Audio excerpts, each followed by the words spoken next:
have a message for us. Hi! Give us your message, okay? Pakikita lang, gusto ko madami. First of all, magandang gabi sa inyong lahat. So, gusto ko talaga kayong lahat. All of you made this. Really, I am so overwhelmed. To see, when I get inside this swimming pool this afternoon, I was so kind of, oh my goodness, my colleagues really did a lot for me. So, I am really so thankful to all of you. So again, guys, maraming salamat talaga. Sa presensya nyo lang, I'm so happy. So, maasalama means or farewell means actually goodbye. Pero syempre naman, makikita pa rin tayo in the later time. So again, maraming salamat sa inyo. Masaya talaga ako, guys. When I'm going to start how I came here in Saudi Arabia, I really never dreamed to be here. When I was young, even as a small kid, I never dreamed to be here, this Saudi Arabia. And actually, my dream was US, Canada, Germany, yung mga ganon, kasi they are like sweet, those places. So how I came here actually, because my husband died in 2005, and I had my business before, and I lost it because I was lost. I was totally lost, meaning I'm so weak during the time. Pero ngayon, medyo strong na daw ako. So, ganon, my 2 feet brought me here without any, I had no idea what is Saudi Arabia, At before, I doubt of coming here because I don't know how to speak Arabic.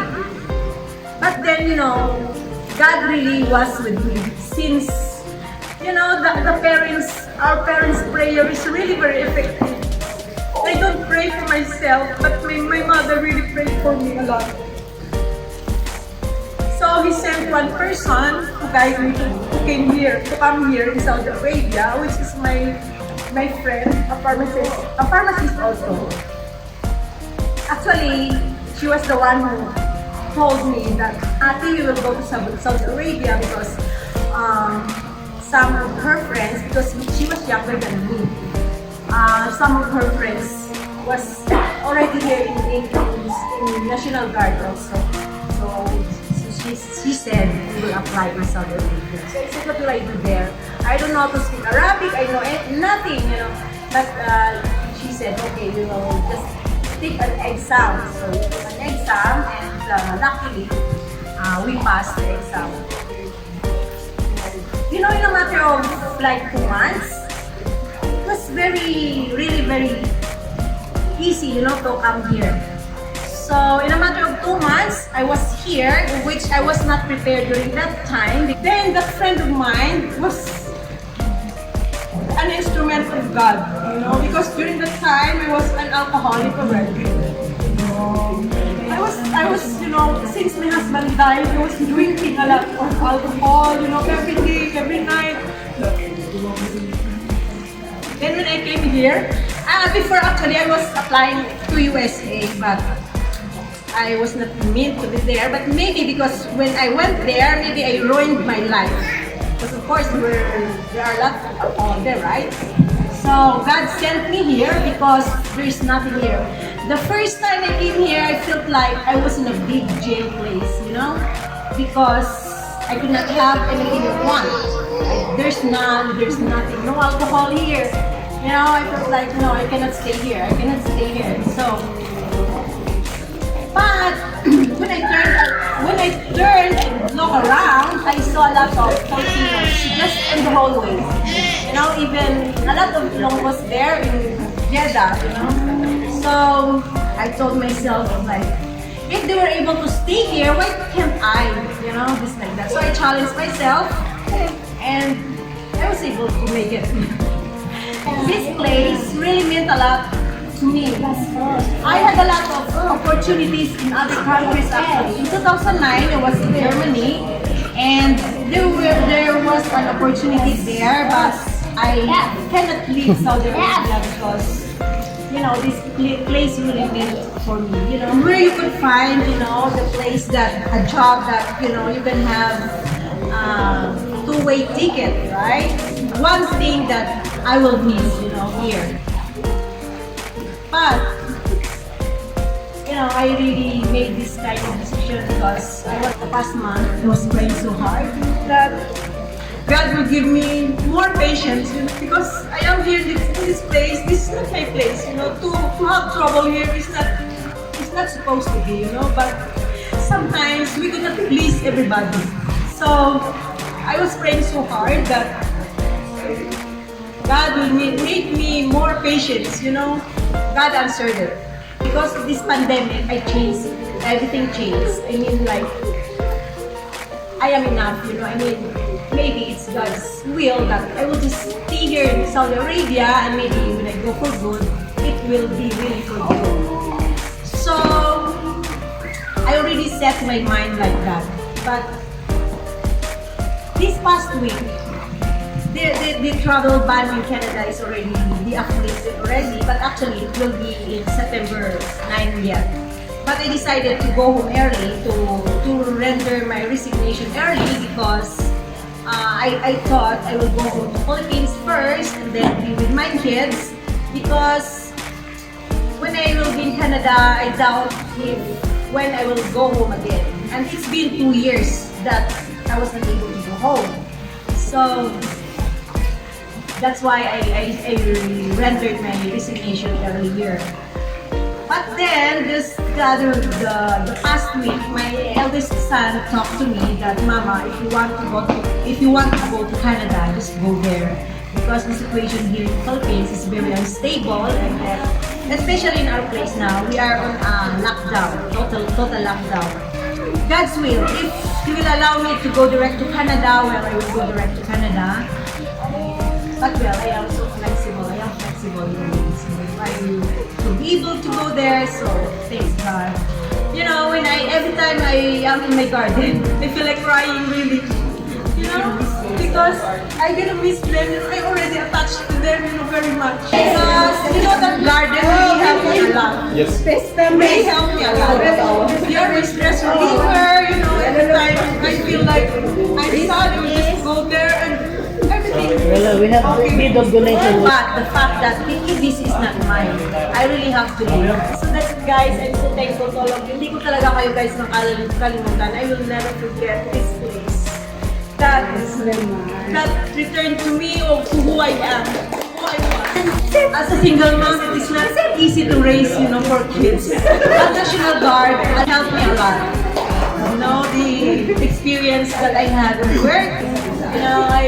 The first time I came here, my boss was, I could never forget that boss.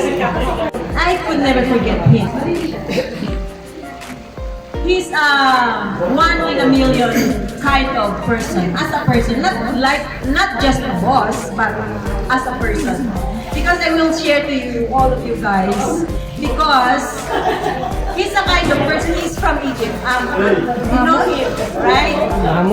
He's from Egypt. Really, I could never forget him because he's a kind of. He will not leave work without settling everything. I mean, if you have something wrong, if you have problem during the day, you will not leave work without settling it. One time I dropped a box of medicine in his back. He was so mad, of course. And then I was so, I was like, what will I do? Just so he could forgive me. So I was so quiet the whole day because I don't know how will I do? What will I do? For him to forgive me of what I did to him. He was quiet also the whole day. But about 3 o'clock in the afternoon, he started to talk. Vanji, I need a massage. She said, oh, what really? Okay, come on, I will give you a massage. I feel so relieved, because as a kind of person, that's what he is. He will not leave the work site without settling everything. So meaning, this day is different for the next day.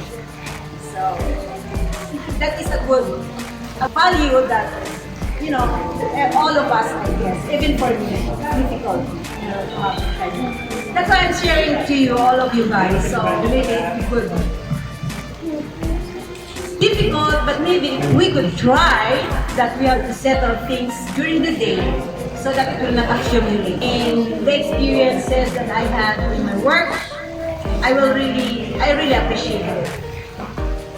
Actually, work here, especially here in Taif, it's not that difficult compared to Jeddah, I believe, because everybody in Jeddah, especially also in the pharmacy, they're so easy there. But here in Taif, so we are so blessed here. Really, we are so blessed. So we have to care for the blessings because that we could settle down and find that kind of blessings, right? So that's it, guys. So anyway, my boss, Tisha, thank you very much for being here. So I am sorry that, you know, I thought I already given you your invitation, but now that made you like, you know. But of course, we cannot start anything without you, right? You're the boss, of course. So don't get upset. If sometimes we forget, because you have to consider, I am on my 60s already. Yes, I consider that. That's why I'm sitting here. That's why I'm taking these few years, because all Me and Axel, he settled down, on huh? at the age of 16. I'm only Not 56, the I'm same still young, right? But Me and me settled down with that thing. I already experienced that kind of forgetfulness of That's time. why at so. home this time is sitting And here. I want to say that if sometimes I get too upset, I'm so sorry for that. No problem. Because we are not perfect. Okay? Nobody's perfect. So I am sorry for everything if sometimes. Is that- Again, if I made you upset for sometimes or so many times.